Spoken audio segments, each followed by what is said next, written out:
Augusto Heleno, general da reserva e foi o primeiro comandante da Força Militar da ONU no Haiti. O Exército foi empregado, como o Renato disse, numa situação inédita de intervenção e jogaram as fichas todas na mesa. Tem que dar certo. E o que se espera é que o Exército tenha uma sustentação jurídica e situação operacional que lhe proporcione condições para fazer tudo aquilo que ele é capaz de fazer. O Exército passou 13 anos no Haiti, trabalhando em circunstâncias bastante difíceis. Era uma intervenção, só que era uma intervenção em busca de paz, uma missão de paz, e nós sabemos operar. Agora, nós precisamos ter flexibilidade, nós precisamos ter mobilidade, precisamos ter um respaldo jurídico. E eu tenho muito medo de que isso não aconteça. Não gostei de algumas colocações que foram feitas ontem quando anunciaram a intervenção. Uma delas que me chamou muito a atenção é que o Exército, isso foi dito mais de uma vez, que o Exército não terá poder de polícia.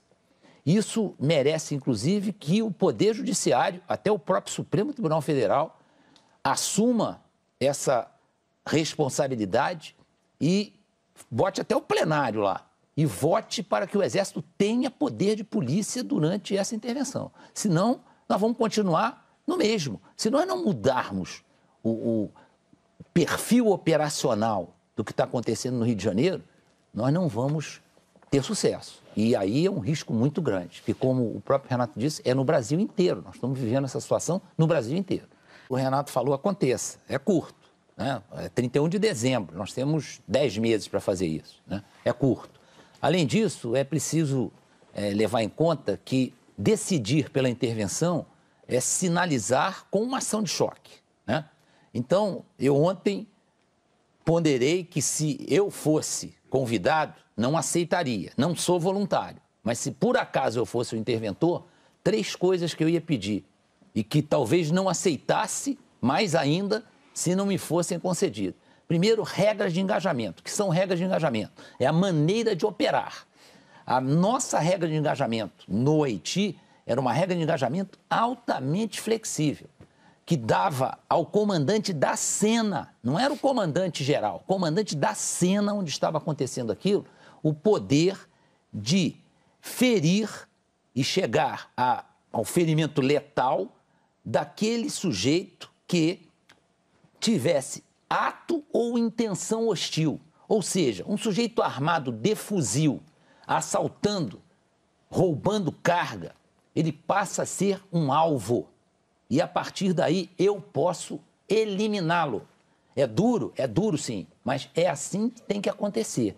Nós não podemos mais aceitar indivíduos andando com armas de guerra no meio da rua, ostentando essas armas e debochando do poder público. Isso a gente não pode mais aceitar. Então, isso aí no Haiti não acontecia, porque eles foram largamente alertados sobre isso. Então, isso é uma campanha de comunicação para que toda a população tome conhecimento. Olha, a partir de agora, o sujeito que estiver armado na rua e tiver em condições de ser alvejado sem que haja efeitos colaterais, ele pode saber que ele está sujeito a isso, né? E quem fizer essa ação está isento de responsabilidade jurídica. Essa é a segurança jurídica que nós temos brigado muito. Melhorou com a história de ser julgado na Justiça Militar. Essa é uma questão interessante, a gente vai a ela. Mas falta. Mas né? fala dos 2 outros pontos que o senhor queria mencionar. Os 2 outros pontos, mobilidade. Eu preciso, esse interventor precisa ter mobilidade para atuar rapidamente, ser proativo, chegar nos locais com facilidade. O Rio de Janeiro é uma cidade congestionada. Se eu depender de deslocamento terrestre, eu não chego. E eu preciso de helicóptero para chegar rapidamente em situações em que é compensador esse tipo de deslocamento, onde eu posso causar sérias baixas nessa força criminosa. Terceira coisa, eu preciso que eu tenha, o interventor precisa ter na mão capacidade de intervir em qualquer ponto do Rio de Janeiro. Não é só na cidade do Rio de Janeiro. Em qualquer ponto do Rio de Janeiro, ele tem capacidade de intervir. Então, ele precisa urgentemente de ter essa mobilidade. Terceira medida, ele precisa ter tropa altamente preparada e, de preferência, que não more no Rio de Janeiro. Tem condições de ter isso? Claro que tem. Se trouxer os nossos forças especiais, são altamente habilitados, eles não são do Rio de Janeiro. Então, termina o vazamento de operações. O vazamento acontece porque quem é do Rio de Janeiro se sente na obrigação de avisar na sua comunidade, avisar para os parentes, e a operação vaza. Isso é invariável. As operações todas vazam. Então, tem que trazer gente de fora para que determinados tipos de operações, muito bem preparadas no aspecto de inteligência, aconteçam sem vazamento. A gente vai conseguir fazer com que o sistema prisional, de fato, puna e não seja um mero escritório recrutador de mão de obra para o crime organizado? E aí, acho que essas são questões que a intervenção não vai resolver. Não. E de alguma Isso que forma... o Renato está falando é a área do judiciário, é outra área que a gente tem que pedir, pelo amor de Deus, para o Poder Judiciário entender a situação que o Brasil está vivendo e modificar algumas posturas, a progressão da pena, né? A liberdade condicional, tudo isso hoje é altamente questionado. A sociedade está pedindo que isso seja revisto, porque estão evidentes os prejuízos causados à nação com o procedimento que é adotado hoje nesses aspectos. E nós não estamos prendendo quem efetivamente comete crimes violentos. Isso. Exato. E estamos prendendo... Não estamos prendendo, não. Quando prende, solta. Não, mas ainda acaba não prendendo, porque só por volta de 13% nos últimos 15 anos... Solução de casos de homicídio. De 15%, 13%, 15% de casos de homicídio, latrocínio, estupro, geram prisão. O restante, a gente fica optando por uma outra política criminal que não é uma política que resolva. Isso tem que ser revisto com urgência. É um clamor nacional que o Poder Judiciário está custando a entender. Nós precisamos nos convencer que o problema de segurança pública se transformou num problema de segurança nacional, porque nós estamos sendo invadidos pelo crime organizado, estamos sendo invadidos por ações ilícitas que começam na fronteira, não é só na fronteira terrestre, fronteira marítima. Se o país não se convencer disso, nós vamos caminhar na direção de ser um narcopaís. Então, isso é péssimo, porque isso para os nossos filhos, para os nossos netos, será uma situação extremamente desagradável. E nós estamos caminhando para ser um narcopaís. Somos hoje o maior consumidor de crack do mundo, o segundo de cocaína e o maior local de passagem de droga do mundo. Chega de títulos ou querem mais títulos? Um esclarecimento em relação ao que ele falou, porque é natural. Quando a gente fala em regra de engajamento, e essa regra de engajamento é uma regra dura, ela é empregada com muito critério, com muita parcimônia. Não é chegar e sair atirando. Né? É preciso que tenha as condições para que eu tenha certeza que vou eliminar bandido. Gente que não pode continuar a ameaçar a sociedade armado com armas de guerra.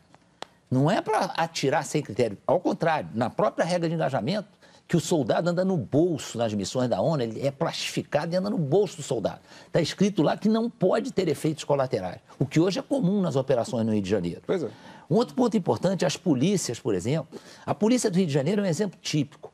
A gente pode dizer que o policial do Rio de Janeiro é covarde? Eles são extremamente corajosos. Subir morro de bala de tiro, os morros do Rio de Janeiro, tem que ter muita disposição, muita vontade. E eles fazem isso diariamente. Então, nós temos que respeitar. Isso é um ponto altamente positivo. Muitos policiais, às vezes, morrem em serviço, que tomam atitudes em lugar onde presenciam alguma situação de criminalidade e eles vão lá e atuam e acabam morrendo. Então, eles são extremamente ciosos. Agora, o que acontece em relação a a uma vulgarização dessa história da polícia ser corrupta, não sei o quê? Um país onde a sua classe política derrete o país com a corrupção, começando pela cúpula do país, começando pelo presidente da República. Você acha que o homem que está lá na ponta da linha, sendo mal pago, com péssimas condições de trabalho, mal armado, mal equipado, é fácil convencer esse sujeito de não ceder a determinadas tentações erradas, injustificáveis, mas é fácil num país onde os exemplos são péssimos? Isso a gente tem que considerar. Isso é uma educação nacional que tem que começar a acontecer. É o que ele falou, nós não vamos ser... o Rio de Janeiro não vai ser Estocolmo, mas nós temos que pensar na educação, resgatar valores que nós abandonamos. Os valores da sociedade estão sendo abandonados, os valores da família. Não podemos, de repente, prostituir o país com uma série de ações que são péssimos exemplos para os nossos filhos, para os nossos netos. Porque as Forças Armadas, nós temos consciência disso, estão sendo usadas politicamente em inúmeras oportunidades. Agora mesmo, uma situação de Roraima, as Forças Armadas viraram posto de controle de imigrantes. Né? Pô, isso aí não tem nada a ver com a missão das Forças Armadas. Controlar a imigração, né? e sair carimbando passaporte, não tem nada a ver com as Forças Armadas. Então, isso é um uso político das Forças Armadas, mau uso. Talvez a jogada do Temer seja a do Sarney no cruzado. Pode não ser sustentável no tempo, mas pode fazer uma boa figura até a eleição. Pode ser. Pode ser que isso esteja na cabeça dele. Eu só queria esclarecer o que eu disse aqui, que nós sabemos que estamos sendo usados politicamente, porque é natural a pergunta de quem está ouvindo, dizer, por que vocês aceitam? Por dois motivos. Primeiro, que o presidente da República é o comandante supremo das Forças Armadas. Então, nós vamos questionar cada ato do presidente da República, se é político, se é operacional, se aquilo é missão do Exército, não é, porque nós vamos criar uma situação insustentável. E depois, porque as nossas Forças Armadas, graças a Deus, têm um espírito de cumprimento de missão que é da nossa absoluta... Nós não abrimos mão disso. No momento que a gente recebe uma missão, nós vamos cumprir. Talvez até depois a gente possa discutir com quem pagou essa missão, se aquela é uma missão compatível, se tinha meios, mas nós vamos cumprir a missão. Isso é muito importante. Isso neutraliza um pouco esse medo que às vezes aparece disso aí ser um aperitivo de uma intervenção militar. A nova geração de oficiais não tem isso na cabeça. Hoje as Forças Armadas são as instituições mais democráticas do país. Eu desafio que alguém conheça a instituição hoje no Brasil mais democrática que as Forças Armadas. Nós não precisamos de cota, de nada disso, já está tudo cumprido no dia a dia da gente. Então, as instituições militares hoje são altamente democráticas. Agora, tem isso na cabeça. Vão cumprir a missão e vão cumprir da melhor maneira possível. O ponto também que eu queria ressaltar é que esse decreto da intervenção tem um aspecto positivo, é a centralização do comando. Porque ter um centro de comando e controle é fundamental. Só que ali eram cooperações, né? Hoje não, hoje vai ter um comandante. Hoje já o Braga Neto é o comandante. O centro de comando e controle é um órgão de assessoramento dele e ele vai decidir. Não é aquela coisa, vai para o centro de comando e controle, todo mundo dá palpite, não. Todo mundo dá palpite, apresenta uma linha de ação e ele vai decidir. Isso é uma mudança muito importante. Isso é um aspecto altamente positivo do decreto de intervenção. Se vocês tivessem que escolher um ponto, no que a gente tem que prestar atenção nessas regras para ver se isso tem condição de funcionar ou se, no melhor cenário, Renato, vai ser o que você classificou como uma operação Olimpíada ampliada? Eu gostaria que esses que estão participando da elaboração do como vai acontecer em detalhes a intervenção, lembrassem que é um paciente na UTI que depois pode tratar pela homeopatia. Agora, ele tem que ir para dentro da UTI e ser tratado como um doente que está prestes a morrer.